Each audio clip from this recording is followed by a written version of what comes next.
Hello students, आज का हमारा लेसन है सुभाषितानि अर्थात सुंदर भाषा या वचन। इसका हम श्लोक लिखेंगे कि प्रस्तुत श्लोक हमारी संस्कृत विषय की पाठ्यपुस्तक शेमुसी भाग 2 के पाठ सुभाषितानि से लिया गया है।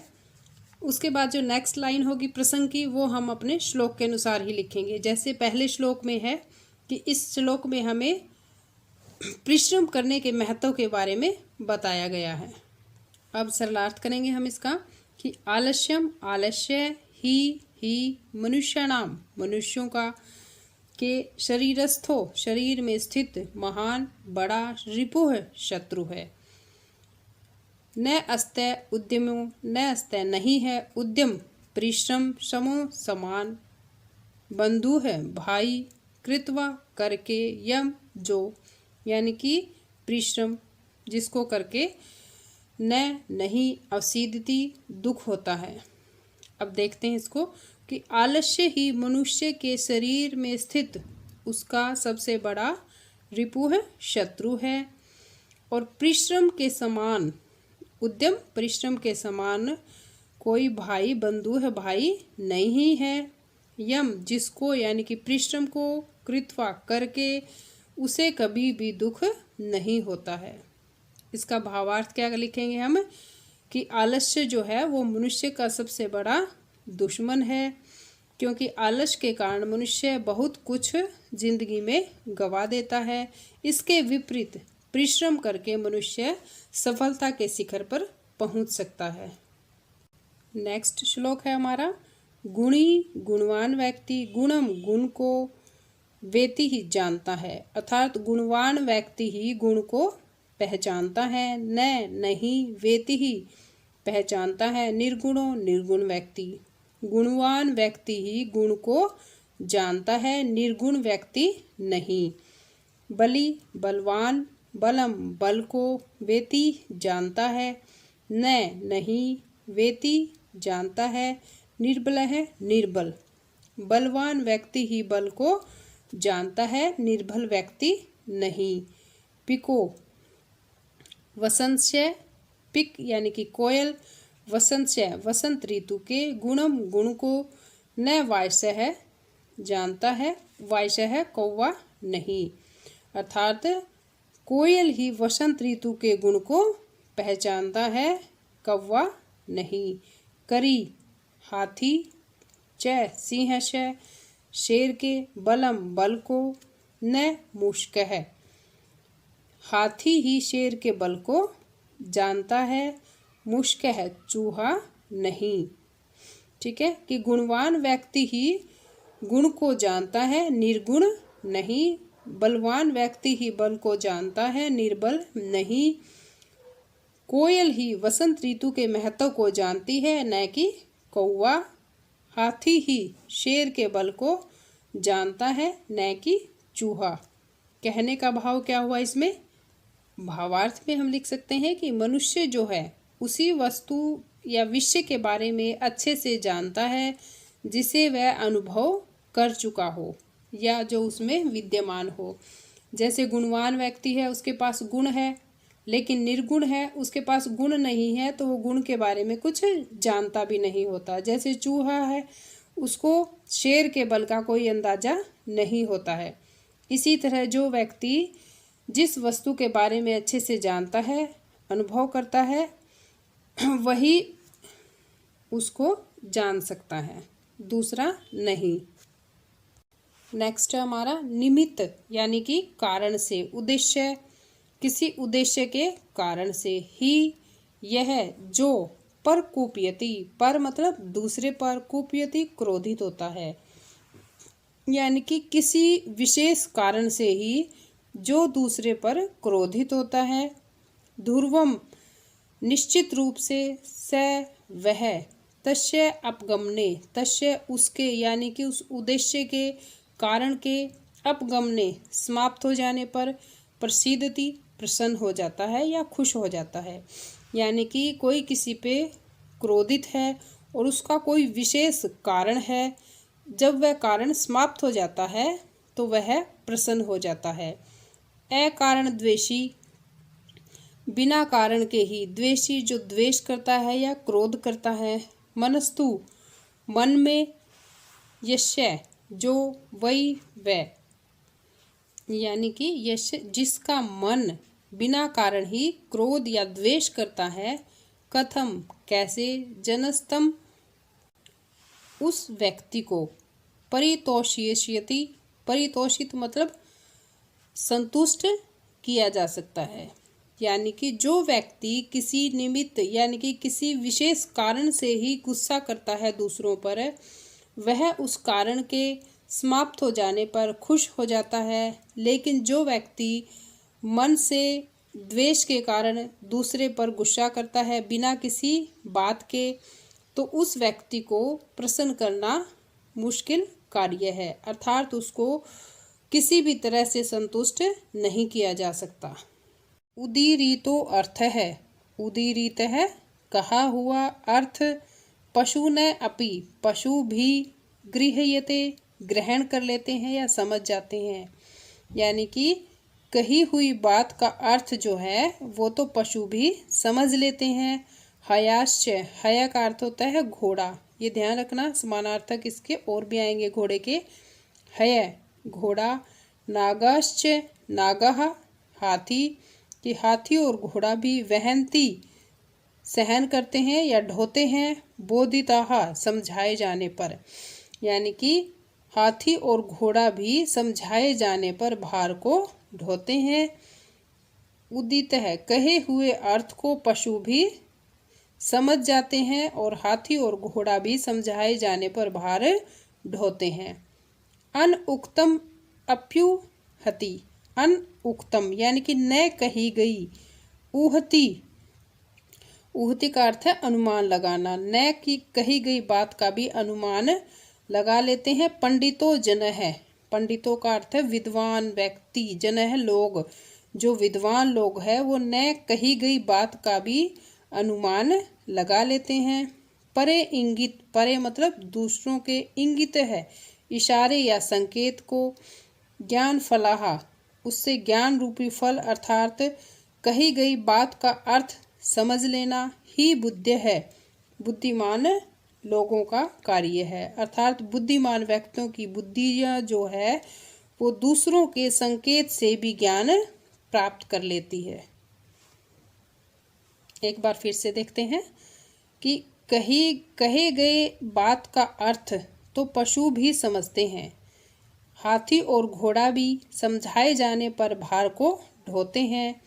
न कही गई बात का अनुमान जो है विद्वान व्यक्ति लगा लेते हैं, और विद्वानों की जो बुद्धि है यानी कि उनकी जो समझने की शक्ति है वह दूसरे के संकेत मात्र से ही उसका ज्ञान प्राप्त कर लेती है, अर्थात उनके संकेत से ही उनके अर्थ को, संकेत के अर्थ को समझ लेती है। भावार्थ में हम लिख सकते हैं कि बुद्धि की जो है वो विशेषता बताई गई है कि सब चीजों से बुद्धि जो है वो श्रेष्ठ होती है। क्रोध हो यानी कि क्रोध ही शत्रु है, शत्रु या दुश्मन। प्रथमो पहला, नराणा मनुष्यों का, यानी कि क्रोध ही मनुष्य का पहला शत्रु है। देह स्थितो, देह का अर्थ शरीर में स्थित रहकर, देह विनाश नाय, शरीर का ही विनाश करता है। क्रोध कहाँ रहता है? हमारे शरीर में ही रहता है, और शरीर में स्थित रहकर वह शरीर का ही विनाश करता है।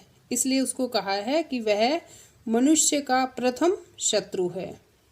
यथा स्थित है, जिस प्रकार काष्ठगतो ही वहनी, काष्ठगतो, काष्ठ यानी कि लकड़ी के अंदर ही वहनी आग जलती है। स एव वहनिर्दहते शरीरम, जिस प्रकार वह लकड़ी की आग लकड़ी को जला देती है, उसी तरह शरीर में स्थित क्रोध भी मनुष्य के शरीर को जला देता है। दोबारा देखें, क्रोध मनुष्य के शरीर में स्थित उसका पहला शत्रु है। वह शरीर में रहकर ही शरीर का विनाश करता है। जैसे लकड़ी के अंदर आग छिपी हुई होती है तभी तो वो जलती है, और जैसे लकड़ी के अंदर की आग लकड़ी को ही जला देती है, उसी तरह शरीर में स्थित क्रोध जो है वो शरीर को ही नष्ट कर देता है।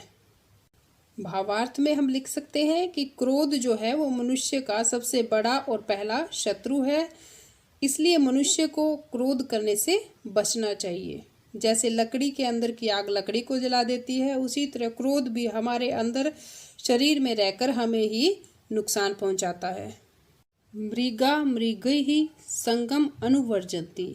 मृगा यानी कि हिरण, मृगई हिरणों के साथ, संगम साथ में, अनु पीछे, वर्जंती चलता है। हिरण हिरणों के साथ चलता है। गावश्च गोभिः गाय गायों के साथ। तुरंगई तुरंग वहाँ हया आया था, यहाँ पे तुरंग, इसका अर्थ भी घोड़ा है। घोड़े घोड़ों के साथ। तुरंगाश्च तुरंगई घोड़े घोड़ों के साथ। मूर्खाश्च मूर्खई मूर्ख मूर्खों के साथ। सुधीय सुधी भी सुधीय अर्थात विद्वान व्यक्ति विद्वान व्यक्तियों के साथ। समानशील व्यसनेषु सख्यम। समान मतलब एक जैसे, शील व्यसनेषु एक जैसे स्वभाव और आचार व्यवहार वाले, सख्यम ही मित्र बनते हैं। यहाँ पे बताया है कि कौन किसका मित्र बनता है, किस कारण से बनता है एक दूसरे के मित्र, कि जैसे हिरण हिरणों के साथ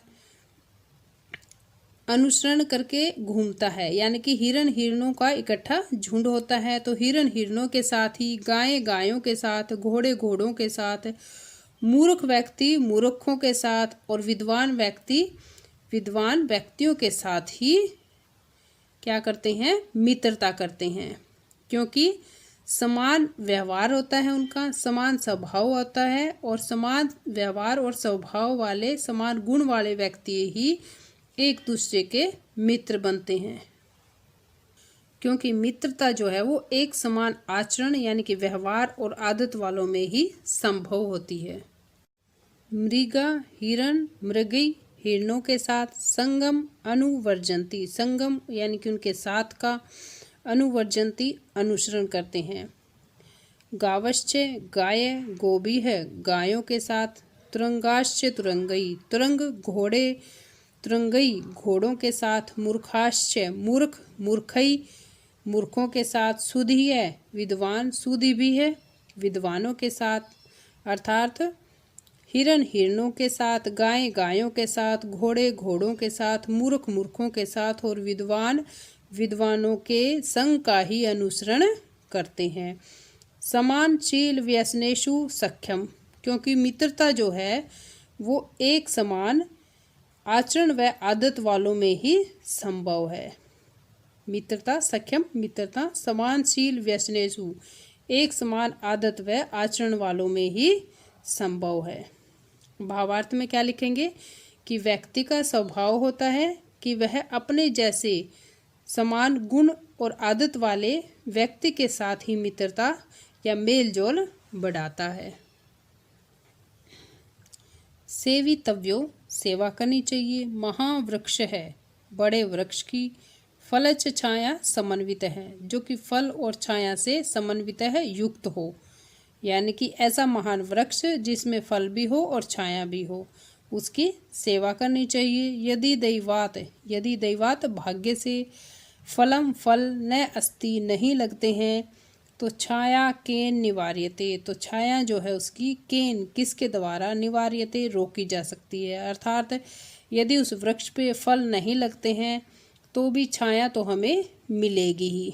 इसके भावार्थ में बच्चों थोड़ा सा चेंज हो जाएगा, क्योंकि महावृक्ष जो है यहाँ पे एक विद्वान व्यक्ति को कहा गया है, यानी कि हमें विद्वान व्यक्ति की संगति करनी चाहिए, उसकी सेवितव्यो सेवा करनी चाहिए। फल छाया यानी कि प्रत्यक्ष रूप से यदि हमारी कार्य सिद्धि भले ही ना हो, यानी कि हमें सामने से उससे कुछ ना मिले, फल और छाया रूपी कोई पदार्थ या कोई सांसारिक वस्तु जो हमारे डायरेक्ट यानी कि सीधे हमारे किसी काम में आए, ऐसी कोई फल या छाया जैसी जैसे वृक्ष की हमें फल और छाया हमारे स्वार्थ के लिए होती है, इसी तरह महान व्यक्ति जो विद्वान व्यक्ति है उसकी सेवा करने से हमें ऐसे किसी सांसारिक सुख से संबंधित वस्तु की प्राप्ति ना हो भले ही, लेकिन उसके अच्छे स्वभाव और गुण का लाभ तो हमें मिल ही जाएगा। अर्थात उसकी सेवा करने से, उसकी संगति में रहने से विद्वान व्यक्ति की, उसके गुणों का असर जो है वो हमारे जीवन पर भी पड़ेगा, जिससे हमारा जीवन परिवर्तित हो जाएगा। ए मंत्र अक्षरम, ए मंत्र यानी कि मंत्र के कोई भी अक्षर नहीं है, यानी न अस्ति नहीं है, कोई भी अक्षर ऐसा नहीं है जो कि मंत्र ना हो। न अस्ति मूल, मूलम औषधम, औषधम औषधि, मूल जड़, और कोई भी जड़ ऐसी नहीं है जो औषधि ना हो। औषधि का अर्थ होता है दवाई।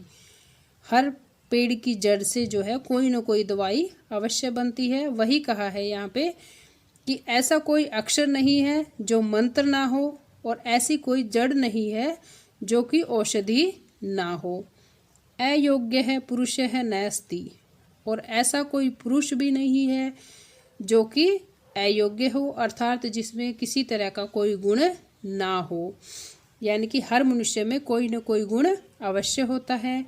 योजक तत्र दुर्लभ है, लेकिन इनको योजक यानी कि जोड़ने वाला या जानने वाला जो है वह कठिनाई से मिलता है। भावार्थ में क्या हुआ कि अक्षर जो है मंत्र है, प्रत्येक अक्षर मंत्र है, लेकिन उन मंत्रों को, अक्षरों को जोड़कर मंत्र बनाने वाला जानकार होना चाहिए। हर जड़ जो है वो औषधि, एक दवाई है, लेकिन उस जड़ों के ज्ञान को जानने वाला चाहिए। और हर पुरुष जो है वो गुणवान है, यानी कि हर व्यक्ति में कोई न कोई गुण अवश्य है, लेकिन उस गुण को परखने वाला, जानने वाला चाहिए। तो ऐसा इंसान मिलना, यानी कि इन सबको का योजक मिलना, यह बड़ी कठिनता से होता है। यानी कि इनका योजक मिलना यह दुर्लभ है। यानी कि इन सब के गुणों को पहचान कर उसका सदुपयोग करने वाला मिलना कठिन होता है। संपतौ च विपतौ च, संपतौ सुख में, विपतौ दुख में, अर्थात सुख में और दुख में। महता महान व्यक्ति एक रूपता, उनमें एक रूपता बनी रहती है। यानी कि सुख और दुख दोनों ही स्थितियों में महान व्यक्तियों में एक रूपता बनी रहती है। उदय, उदित होने पर, सविता सूर्य रक्तौ लाल रंग का होता है। रक्त श्राश्च अस्त समय तथा, और अस्त होने के समय भी वह रक्त यानी कि लाल रंग का ही होता है। यानी कि इसमें महान व्यक्तियों की तुलना सूर्य से की गई है कि जैसे सूर्य उदय होते हुए और अस्त होते हुए दोनों हिस्से में उसका रंग लाल होता है, उसी तरह महान व्यक्ति जो है वो सुख में और दुख में दोनों ही परिस्थितियों में अपना धैर्य बनाए रखते हैं, या उनके जीवन में समानता होती है। भावार्थ में हम लिख सकते हैं कि महापुरुष जो है वो हर परिस्थिति में, यानी कि सुख दुख लाभ हानि में अपना धैर्य बनाए रखते हैं। जैसे सूर्य उदित होते हुए भी लाल रंग का होता है और अस्त होते हुए भी उसका रंग लाल ही होता है। विचित्र विचित्र खलु निश्चय ही, संसारे संसार में न अस्ति नहीं है, किंचित कुछ भी, निरर्थकम व्यर्थ, यानी कि खलु निश्चय ही, इस विचित्र संसार में कुछ भी व्यर्थ नहीं है, यानी कि कुछ भी बेकार नहीं है। अश्वश्च इद धावने वीर है, यदि अश्व घोड़ा जो है धावने दौड़ने में वीर है। भारस्य वहने, भार को वहने सहन करने में या ढोने में। खर है गदा, यानी कि दौड़ने में यदि घोड़ा वीर है तो भार ढोने में गधा। तो इस संसार में कुछ भी व्यर्थ नहीं है, हर वस्तु का अपना महत्व है। भावार्थ में हम लिखेंगे कि संसार में हर वस्तु या प्राणी जो है वो सार्थक है, हर एक का अपना महत्व होता है। जैसे दौड़ने के लिए हम घोड़े का उदाहरण देते हैं, तो भार ढोने के लिए हम गधे को। ठीक है, हर एक वस्तु का अपना महत्व होता है। इस संसार में कुछ भी व्यर्थ या निरर्थक नहीं है। अब है हमारा अभ्यास कार्य। फर्स्ट है केन समय है बंधु न अस्ति, किसके समान भाई नहीं है। केन की जगह आएगा उद्यमेन समय है बंधु न अस्ति, क्वेश्चन मार्क हटा के पूर्ण विराम लगा देंगे। अगर अकेला हम उद्यमेन लिखेंगे आंसर में तो सिर्फ 1 ही नंबर मिलेगा, लेकिन पूरी लाइन लिखते हैं तो 2 नंबर मिलेंगे। ठीक है, तो आप दोनों तरीके से याद करो ताकि ये क्वेश्चन 1 नंबर में आए तो भी आप कर सको, 2 नंबर में आए तो भी कोई दिक्कत ना आए। नेक्स्ट है वसंतस्य है गुणम कै जानाति, कि वसंत ऋतु के गुण को कौन जानता है। पिकह, कै की जगह आ जाएगा वसंतस्य गुणम पिकह जानाति। बुद्धि है की दृश्य भावती, बुद्धि जो है कैसी होती है। बुद्धि है परे इंगित ज्ञान फलाहा भवंती, यानी कि दूसरे के परे, दूसरे के इंगित संकेत मात्र से ज्ञान का फल प्राप्त करने वाली होती है। नराणाम प्रथम है शत्रु कै, नराणाम मनुष्यों के का पहला शत्रु कौन है। क्रोध है, गुस्सा है। सुदीय सख्यम केन सह भवती, सुदीय यानी कि विद्वानों की मित्रता किसके साथ होती है। सुदीया या सुदी भी है, विद्वानों के साथ ही होती है। अस्मा भी है कि दृश्य है वृक्ष है सेवितव्य, कि हमें कैसे वृक्ष की सेवा करनी चाहिए। अस्मा भी है फलच छाया समन्वित है महान है वृक्ष है सेवितव्य, यानी कि फल और छाया से युक्त महान वृक्ष की सेवा करनी चाहिए। नेक्स्ट है अधोलिखित अन्वय द्यो रिक्त स्थानानि पूर्यत, तो इस टाइप के क्वेश्चन वैसे तो एग्जाम्स में नहीं आते हैं, फिर भी एक बार पढ़ लेना। अन्वय बे रिक्त स्थानों को पूरा करना है। नेक्स्ट है विलोम पदा पाठ से चुनकर लिखने हैं इसमें, तो पाठ से तो चुनोगे, पाठ तो आपके पास वहाँ एग्जाम्स में होगा नहीं, तो आप इनके विलोम शब्द याद कर लें ताकि मिलान आते हैं मोस्टली, मिलान आए तो आप आराम से मिलान कर सको। और यदि सीधा पूछा जाए कि विलोम शब्द लिखो तो आपको अपने आप से ही लिखने होंगे, तो इनको याद कर लेना, इनके विलोम शब्दों को। नेक्स्ट है अधोलिखितानां वाक्यानां कृते समानार्थकान् श्लोकान शान पाठा चीतवा लिखते है। यहाँ भी क्या है कि समानार्थक श्लोकों के पाठ चुनकर लिखना है, तो ऐसा क्वेश्चन भी एग्जाम्स में कम ही आता है। नेक्स्ट है यथा निर्देशम परिवर्तनम विधाय वाक्यानि रचयत, कि जो निर्देश दिया गया है उसके अनुसार वाक्य की रचना करनी है। जैसे फर्स्ट ये है तो इसका हमें बहुवचन बनाना है, इसमें क्रमवाच्य में परिवर्तन करना है इसका, और इस वाक्य को एक वचन में परिवर्तित करना है, और इसको भी क्रमवाच्य में, तो ये आप याद कर लेना अच्छे से। नेक्स्ट है संधि विच्छेदम कुरुत है, यानी कि संधि या संधि विच्छेद करना है इनका, तो इसके लिए आपको संधि याद करनी होगी क्योंकि ये तो हर लेसन में ही आते हैं संधि आपकी। नेक्स्ट है संस्कृतेन वाक्य प्रयोगम कुरुत है, कि ये शब्द है इनको संस्कृत में इनका वाक्य प्रयोग करना है, यानी कि जो लाइन हम बनाएंगे संस्कृत की लाइन होगी और उसमें इस शब्द का होना या पद का होना जरूरी है। ठीक है।